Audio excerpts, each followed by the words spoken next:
Hello students, स्वागत है आपका लाइव स्टडी चैनल पर। आज हम आपके लिए लेकर आए हैं history half yearly exam important question answer. इस वीडियो में हम ये जो आपका हिस्ट्री का मिड टर्म का एग्जाम होने वाला है उसके हम इम्पोर्टेंट क्वेश्चन आंसर आज आपके लिए लेकर आए। तो शुरुआत करते हैं बिना देरी की। पहला क्वेश्चन है आपका, चंगेज खान की सैनिक उपलब्धियों का वर्णन करें।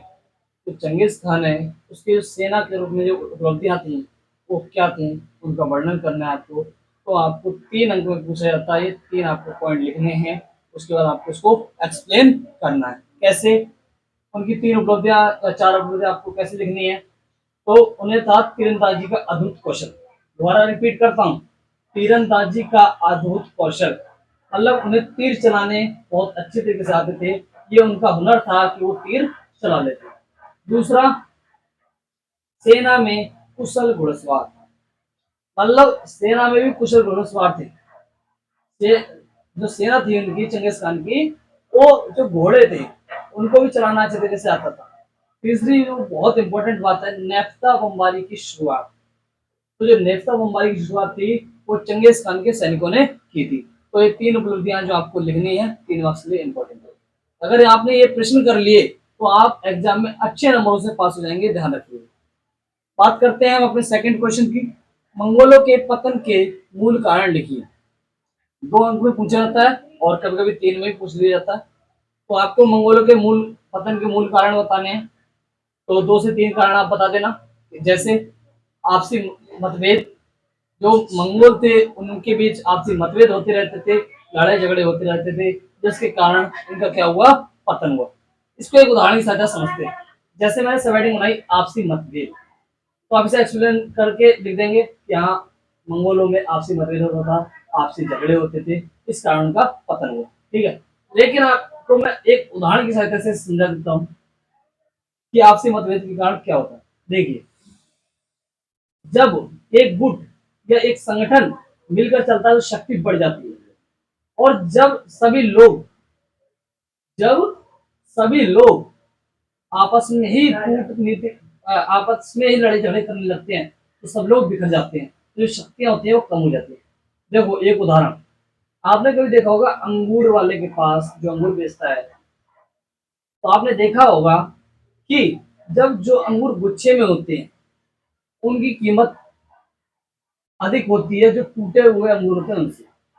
पता कीजिएगा, कभी गौर करना, जब आप किसी अंगूर की रेडी पे जाएंगे, ठेले पे जाएंगे, तो आप देखेंगे तो 2 जगह उनके अंगूर रखे होंगे। एक तो जहाँ दाने हैं जिन्हें टूटे हुए होते हैं गुच्छे से, और एक गुच्छे में होते हैं।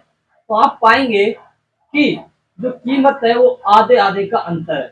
तो उनसे मैंने पूछा कि भाई इसका कारण क्या है।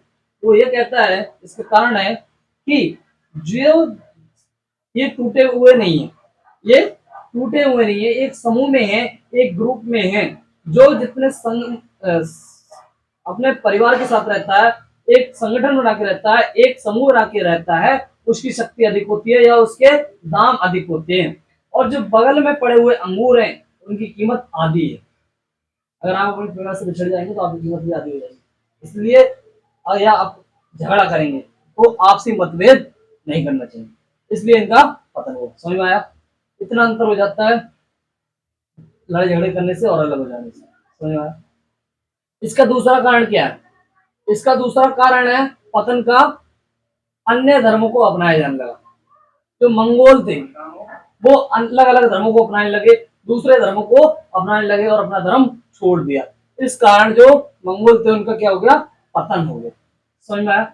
ये 2 कारण आपको बता देने हैं, और जब 3 नंबर में आया तो आपको 3 कारण बताने हैं। ठीक है, प्रश्न नंबर 3 देखिए, रोमन साम्राज्य के ऐतिहासिक स्रोत लिखिए। 3 अंक के लिए इंपॉर्टेंट है। रोमन साम्राज्य के जो ऐतिहासिक मतलब इतिहास को जानने वाले स्रोत हैं वो कौन कौन से हैं। तो आपको पता है, पहला है पाठ्य सामग्री। पाठ्य सामग्री जिससे हमें पता चला कि वहां पर रोमन साम्राज्य में कैसे कैसे प्रकार की इमारतें थी, कैसे प्रकार के घर थे, कैसी व्यवस्था थी वहां की, तो हमें उन्हें पता चला कुछ पाठ्य सामग्री से। दूसरा है आपका भौतिक अवशेष। भौतिक अवशेष सोने के सिक्के इमारतें, औजार, मुद्राएं। ठीक है, ये पता चला। तीसरा था आपका कौन से थे? पहला था आपका पाठ्य सामग्री और तीसरा था आपका दस्तावेज। क्या था? दस्तावेज। मैं लिख देता हूं यहाँ ताकि आप भूल ना जाओ। भौतिक अवशेष और तीसरा है आपका दस्तावेज, लिखित दस्तावेज थे। ये तीन प्रकार के स्रोत पाए गए हैं जिससे हम रोमन साम्राज्य के बारे में जान पाए हैं। तो नोट कर लीजिएगा। इसके आगे आपको एक्सप्लेन कर देना है और आपको 3 अंक पूरे मिल जाएंगे। चलते हैं हम आगे चौथे प्रश्न की ओर। तीसरी शताब्दी के संकट के कारण। अब आप जानते हैं रोमन साम्राज्य में तीसरी शताब्दी आई तो उसमें संकट आया। तो नाम से ही पता चल रहा है कि पहली और दूसरी शताब्दी शांति काल थी, शांति से बीती। लेकिन तीसरी शताब्दी में क्या है, कुछ संकट आए, उनके कारण बताने हैं। तो आपको 3 नंबर में पूछा जाता है तो आपको 3 कारण बताने हैं। कौन कौन से? सत्तासीन, सत्तासीन 47 वर्षों में 25 सम्राट तत्सासीन हुए, मतलब बदले गए। समझ में आया? 47 वर्षों में 25 सम्राट बदले गए, ये सबसे बड़ा कारण है तीसरी शताब्दी के संकट का। दूसरा, एंटॉप, क्या? एंटॉप पर कब्जा किया गया। क्या किया गया? एंटॉप पर कब्जा किया गया, जिसके कारण तीसरी शताब्दी पर संकट आया। तीसरा कारण, तीसरा कारण कौन सा है? बताओ, बताता हूं। रोमन साम्राज्य की स्थिति बेहद तनाव में थी। आपको 3 पॉइंट बताने। पहला, पहली और दूसरी शताब्दी शांति काल थी। तीसरी शताब्दी में कुछ संकट आए, जैसे मैंने अभी आपको बताया, अभी वो बता देंगे। रोमन साम्राज्य बेहद तनाव की स्थिति में था। उसके बाद मैंने आपको आगे बताया था तो सत्तासीन 47 वर्षों में 25 सम्राट सत्तासीन हुए, मतलब बदले गए। ठीक है, समझ में आया आपको कैसे लिखना है? इस प्रकार आपको लिखना है। प्रश्न नंबर 5 की बात करते हैं। 8 अंक के लिए इंपॉर्टेंट है, बहुत ध्यान रखना भाई। मैं आपसे बार बार कहता हूँ ये क्वेश्चन नोट डाउन कर लो, एक क्वेश्चन जरूर आपके एग्जाम में आना है। 8 नंबर का क्वेश्चन क्या है? रोमन साम्राज्य की सामाजिक विशेषताओं का वर्णन कीजिए। मतलब जो रोमन साम्राज्य था वहां की जो विशेषताएं हैं वो कैसी हैं, सामाजिक मतलब समाज में रहने वाले लोगों की। तो आपको 8 अंक में पूछा जाता है भाई, ध्यान रखना। आपके एग्जाम में हिस्ट्री में 8-8 नंबर के 3 प्रश्न आएंगे, तो ध्यान रखिएगा। 8 नंबर प्राप्त करने बहुत जरूरी है, जिससे हम बहुत अच्छे नंबरों से पास हो जाएंगे। तो कौन कौन सी विशेषताएं हैं? एकल परिवार का चलन। क्या? एकल परिवार का चलन। रोमन साम्राज्य में एकल परिवार का चलन था, जहां बेटे की शादी हो जाने के बाद वो अपना घर अलग बसा लेता था। घर के पिता मुखिया होते थे। घर के पिता कौन होते थे? मुखिया होते थे। समझ में आया आपको? वहां एकल परिवार का चलन था। दूसरी सब हेडिंग की बात करें तो हम साक्षरता दर। जो रोमन साम्राज्य में साक्षरता दर थी वो काम चलाऊ थी, मतलब वहां के लोग पढ़े लिखे ज्यादा नहीं थे, काम चलाऊ थे। समझ में आया? तीसरे सब हेडिंग की बात करें तो महिलाओं की स्थिति अच्छी थी। कैसी थी? महिलाओं की स्थिति अच्छी थी। ठीक है, इस प्रकार आपको 8 पॉइंट बनाने हैं, ध्यान रखना। तो वहां महिलाओं की स्थिति अच्छी कैसे थी? क्योंकि उनको शादी के बाद जो दहेज होता था वो पति को न देकर पत्नी को दिया जाता था और उस पर अधिकार पत्नी का होता था, इसलिए महिलाओं की स्थिति अच्छी थी। चौथी बात करते हैं हम। चौथी बात क्या है आपकी? हाँ, शहरी जीवन। वहां पर शहरी जीवन की शुरुआत हुई। कहा? रोमन साम्राज्य में शहरी जीवन की शुरुआत हुई। वहां पर अनेक भाषाएं थी। कैसी भाषाएं? वहां पर अनेक भाषाएं सम्मिलित थी या शामिल थी। इस प्रकार आपको बनाने हैं। ठीक है, समझ में आया आपको? आगे चलते हैं प्रश्न नंबर 6 की ओर। ये भी 8 अंक का है। जो यहाँ दिया गया है पहले ही 8 अंक का है। और ध्यान रखना ये क्वेश्चन आने वाले हैं। दुनिया को मेसोपोटामिया की सबसे बड़ी देन कालगणना और गणित है, इसके संबंध में कथन लिखिए। आप जानते हैं कि जो मेसोपोटामिया है उसने विश्व को क्या क्या दिया? क्या दिया?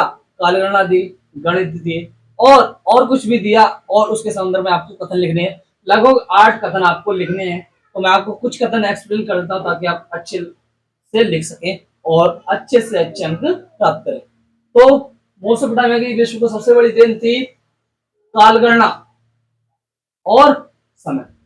दूसरी बात करें, सूर्य ग्रहण और चंद्रमा ग्रहण के घटित होने से दिन, मास, मास मतलब महीना, और साल का पता लगाया जा सकता था। ये कालगणना हमें मेसोपोटामिया ने दी। और 12 वर्षों को नहीं, एक वर्ष को 12 महीने में, और एक महीने को 28 दिन में, और एक सप्ताह को 7 दिन में। महीने 28 बोले मैंने, सॉरी, 30 से 31 होते हैं महीने में दिन। और उसके बाद हफ्ते में, एक हफ्ते में 7 दिन। ये हमें किसने बताया? मेसोपोटामिया ने दिया विश्व को। समझ में आया? उसके बाद 24 घंटे, मतलब एक दिन में 24 घंटे और एक घंटे में 60 मिनट, ये हमें सब किसने दिया? मेसोपोटामिया ने दिया। समझ में आया आपको? उसके बाद हमें मेसोपोटामिया ने क्या क्या दिया? वर्गमूल, चक्रवृद्धि ब्याज, घन, घनमूल, वर्गमूल, ये सब हमें किसने दिए? मेसोपोटामिया ने दिए। समझ में आया आपको? उसके साथ साथ मेसोपोटामिया ने हमें शहरी जीवन भी दिया है और विद्यालय जैसी संस्थाएं भी दी हैं। पहले विद्यालय कहां से शुरुआत हुई? मेसोपोटामिया से शुरुआत हुई। और उसके बाद विवाह के नियम, कानून, उत्तराधिकारी जैसे नियम भी हमें किसने दिए? मेसोपोटामिया ने दिए। समझ में आया आपको? ये 8 अंक में आपको इस प्रकार से पॉइंट बनाकर सब हेडिंग के अनुसार उसे एक्सप्लेन करना है। समझ में आया आपको? चलते हैं हम आगे प्रश्न नंबर 7 की ओर। 2 नंबर के लिए इंपॉर्टेंट है, ध्यान रखिए। यास क्या है? इसे लागू किसने किया और कब? यास का प्रारंभिक नाम, या बचपन में मतलब पहले का नाम होता है ना, उसे प्रारंभिक नाम कहते हैं। तो यास का प्रारंभिक नाम यासाक था। ठीक है? इसे किसने लागू किया? इसे चंगेज खान ने 1206 में कुरुलताई में लागू किया। समझ में आया आपको? एक लाइक तो कीजिए भाई, अपना प्यार तो बरसाइए, अपना प्यार तो दिखाइए। आप ये तो दिखाइए कि आपको कितना समझ में आ रहा है, कितना आप लिख पा रहे हैं और कितना आप समझ पा रहे हैं। तो आप एक लाइक करिए और एक कमेंट भी कीजिए, हमें पता चलना चाहिए। ठीक है? और अपने दोस्तों को भी भेजिएगा। और यदि आप इस यूट्यूब चैनल पर नए हैं तो एक सब्सक्राइब भी कीजिएगा और एक लाइक। चलते हैं हम अपने वापस टॉपिक पर। प्रश्न नंबर 8, मध्यकालीन यूरोप के मठों में ईसाई भिक्षु कैसा जीवन बिताते थे? ये आपको खुद बताना है। आपको खुद बताना है, खुद लिखना है। ठीक है? मैं ये नहीं बताऊंगा क्योंकि आपको भी पता चलना चाहिए आपको कितना आता है। प्रश्न नंबर 9, ये भी आप खुद करेंगे। अब यहां से लेकर जो प्रश्न 8 से 13 तक वो आप खुद करेंगे, बस आप प्रश्न देखिएगा। मैं क्वेश्चन बोलता हूँ। 11वीं शताब्दी में यूरोप में होने वाले विविध प्रौद्योगिकी बदलावों की विवेचना कीजिए।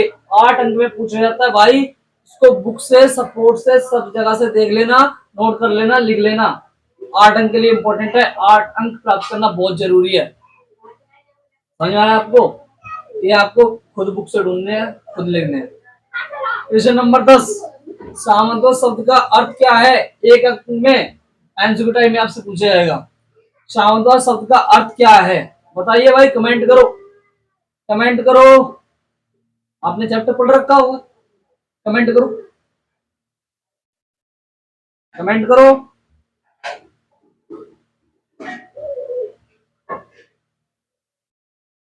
जमीन का टुकड़ा, क्या? जमीन का टुकड़ा दिख रहा है आपको?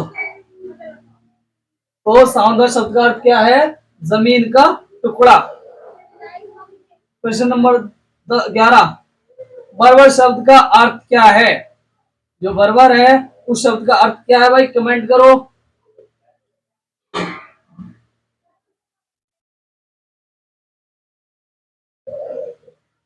गैर यूनानी लोगों से।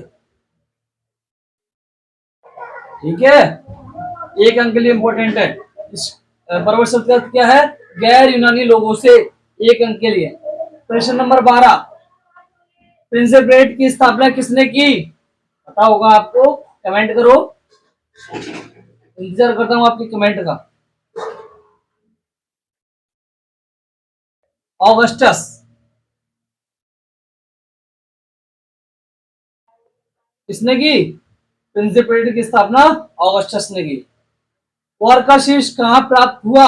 कमेंट करो भाई, जो वार का शीर्ष है वो कहाँ प्राप्त हुआ? इंतजार करता हूँ आपकी कमेंट का। उरुक। कहाँ? उरुक में वार का शीर्ष प्राप्त हुआ था या मिला था। जाते जाते एक लाइक कीजिए और एक सब्सक्राइब कीजिए, एक शेयर कीजिए, ताकि हमारा मोटिवेशन बढ़ता रहे और हम आपको इसी तरह की वीडियो, इसी तरह के इंपॉर्टेंट क्वेश्चंस लेकर आते रहे। Thank you for watching.